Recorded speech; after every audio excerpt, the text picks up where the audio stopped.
Google reportedly has over 100 agencies monitoring extremist content. Well, our next guest fell victim to the monitoring by YouTube, which is owned by Google, after blocking his video in over 24 countries with no explanation why they did it. The video in question was how he felt about being called a white supremacist. YouTube has since lifted the ban after pushback on social media. So why the ban at all? Well, here now is psychology professor at the University of Toronto, author of 12 Rules for Life, An Antidote to Chaos, Dr. Jordan Peterson. Great to see you again, Dr. Peterson. Very nice to be here. So tell us what happened with this video on YouTube. Well, I was speaking with a very well-known YouTube host, H3H3. It's Ethan Klein, and we talked about a lot of different things because YouTube interviews are 3 hours long.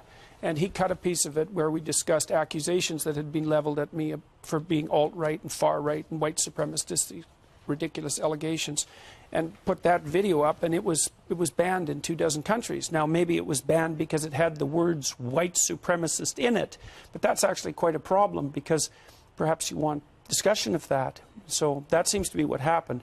He complained, and they backed down. But, you know, he's got clout because he has 4 million YouTube subscribers, something like that. Yeah. Are you a white supremacist? No. Why do they call you that? Why? Yeah. Well, because in the world we live in right now, if you stand in opposition to the radical left, which I certainly do, then the easiest strategic move for the radical left people is to call you some pejorative term so they don't have to deal with you. Yes, well, not just to shut you down, but also to damage your reputation, to cause real harm. It's not merely a matter of shutting you down. There's more malevolence to it than that. They want to take you out and they want to silence you. Yeah, and they'd be just as fine, just as good if there was some pain involved during it. Right. Do you how do you feel about some of the blowback that's leveled at you? How do you handle it? Well, I've learned over the last year if you're careful what you say to begin with, and I am very careful with what I say, and then if you're attacked, that you don't back down and you don't apologize, things flip around extremely quickly. And now I'm in a position where if I get attacked, it almost inevitably, fingers crossed, turns out to be of benefit to me. Ultimately, though, the reason we're talking to you about this is apparently that Google has got this secret police of 100 agencies, and we don't know exactly who they are, and they don't identify themselves, and they're trying to filter out content. Right. What bothers you most about that? Well, I understand why they have to do it to some degree, because they don't want ISIS promoting their particular brand of pathology. And that's a good thing to take down terrorist videos. It's certainly something that has to be contended with. I think that it's necessary for Google and YouTube and these large social media channels to make what they're doing absolutely transparent to the public. And there's two reasons for that. It's not only because of the human decisions that are involved, it's because they're building algorithms to screen things even before they're put up. Right. And that's resulted in I would understand if they are, excuse me for cutting you off. No problem. I understand if it's the ISIS video or if you're a white supremacist and you're lashing out and saying you're going to have hate crimes and this. That's putting other lives in danger. We need to take down those videos and get involved, I believe, and police needs to get involved. But what you did, it was a speech, and they just took a clip, and you're defending yourself why you're not a white supremacist, correct? And yes, they took that's that what video happened. down. Yeah, well, What's it shows you that it shows you that the algorithms are faulty. But I know lots of people on YouTube have been demonetized. That just happens all the time. If you're a conservative, center conservative, I would say, then the probability that if you have a discussion that it's going to be demonetized is extremely high. And major league players on YouTube, like Dave Rubin, for example, are demonetized constantly. What does that mean, demonetized? It means that Google decides that their content is not fit for advertisers. And they seem to do that, I would say, in a very arbitrary way. Now, the issue is that this needs to be made public. We need to evolve mechanisms to determine how shared social media are going to be screened so the real pathological material remains under control, the stuff that violates law.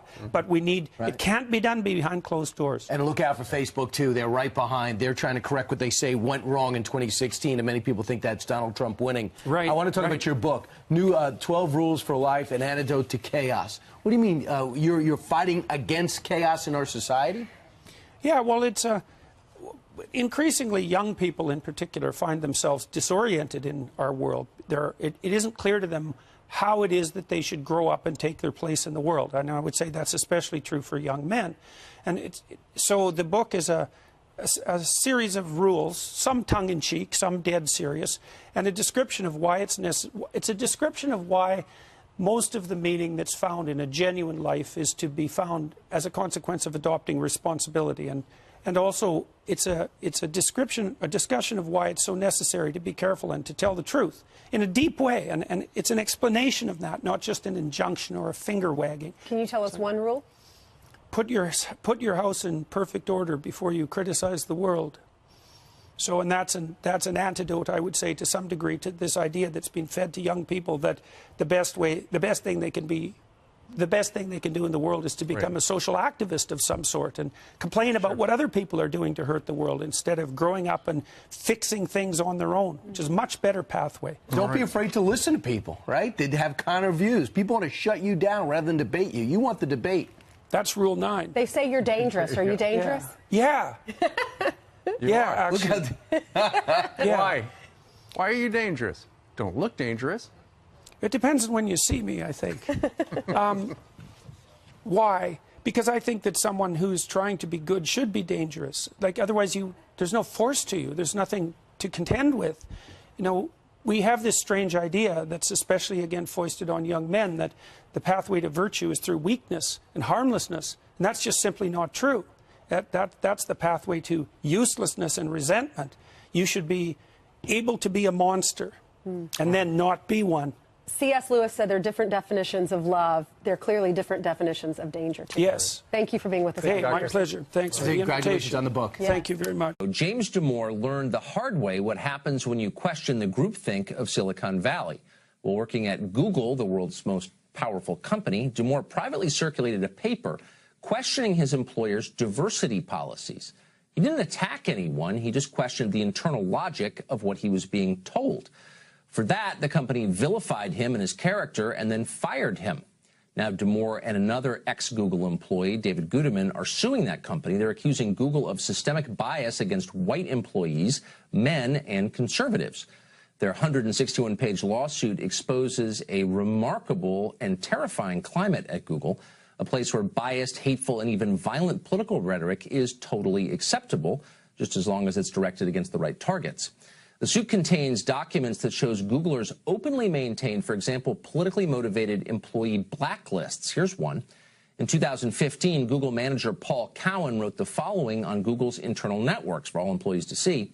If you express a dunderheaded opinion about religion, about politics, or about social justice, it turns out I'm allowed to think you're a halfwit. I'm perfectly within my rights to mentally categorize you in my D-head box. Yes, I maintain mentally, but not yet publicly, a blacklist. If I had to work with people on this list, I would refuse and try to get them removed. Well, the blacklists were real and not just internal. They also applied to conservative figures from outside the company. Blogger Curtis Yarvin, known online as Mencius Moldbug, once visited Google to have lunch with an employee. According to the suit, Yarvin's arrival triggered a silent alarm at Google. Security arrived to escort him off campus. His mere presence was considered unacceptable. According to the lawsuit, Google employees were awarded with bonuses by the company for publicly denouncing Damore's memo. In April of 2017, Google manager Chris Bissell advised employees if they spoke at conferences, they should do so only while demanding that white males from other companies be kicked off panels in favor of women or non-white employees. Quote, "You'll feel pretty damn smug about doing it," Bissell said. Google HR said Bissell's attacks on the basis of race and gender somehow broke no company rules. And that's just scratching the surface of what Damore has brought to light. The suit has more than 100 examples of employees and managers saying conservatives or Trump supporters ought to be fired, defending political violence, implementing quota systems to discriminate against white people and men to the benefit of other favored groups. It's intense, it's appalling, but don't kid yourself. It's not just happening at Google. Last night, Dennis Finley, who was an editor at the Burlington Free Press, was fired by the media giant Gannett because he dared to just question a proposal that would add a third gender option to driver's licenses in Vermont. Now, if you're conservative, it might be difficult to get your head around what is happening in this country. So much has changed. But here's the bottom line. The federal government is no longer the main threat to your privacy and to your freedoms. You've grown up thinking that. It's no longer true. Big corporations are the main threat to your freedom and your privacy. The government doesn't own your private emails. Google does. Federal employees can't be fired for their political views. Private sector employees are all the time. The Trump administration can't end your ability to publicly communicate your ideas. Twitter and Facebook can do that, and they do it all the time. The Orwellian future is increasingly the Orwellian present, and tech barons are becoming our new commissars. Liberals who once admirably stood up for free expression and in opposition to concentrations of corporate power have been thoroughly co-opted. They're getting rich from it. James Damore has seen it all from the inside firsthand. He joins us now with his lawyer, Harmeet Dillon. Welcome to you both. Happy to be here. So, James, in reading these documents, what's so striking is not just that you got fired for expressing your views, and I want to restate, having read the piece that got you fired, you weren't attacking anybody, but you were raising questions. You got fired for that. But Google seemed to feel the need to vilify you after you got fired, to discredit you, to attack your character, and to encourage others to do the same. That seems Stalinist. Why did they feel the need to do that, do you think? Because I attacked their orthodoxy, and they really need to send a message to other employees that, no, you can't do this. You can't question our policies. Yeah, well, they certainly did, paying bonuses to people who denounced you, like a Khmer Rouge re-education session. So, Harmeet, in this complaint, you have example after example of Google targeting people on the basis of their race and their sex. My impression was that was illegal. Is it? It is illegal. It's illegal under federal law. It's illegal under California law. And what a lot of lawyers even around the country don't understand, that under California law, we have a unique labor code provision that makes it illegal to discriminate against somebody on the basis of their political activities or their political views. So that is among the claims in our lawsuit. And that can actually affect a lot, and it has affected women at Google. So to be clear, our lawsuit actually includes women as well if they've been discriminated against on the basis of any of these protected characteristics. But I mean, Google is, is the most powerful company in the world, the most famous company in the world, and they're doing this openly. I mean, on internal servers, they don't seem to have worried they were going to get in trouble for violating a pretty basic law. Why? Well, so they're a $700 billion plus company. They are ubiquitous. They have virtual monopoly power over search engines, and they've been getting away with it for a long time. Now, probably you and I and some other conservatives have been alarmed about what we've read about Google being able to scan Gmail and keep all of your data. That's what's really troubling about this. They, at one time, know everything about you.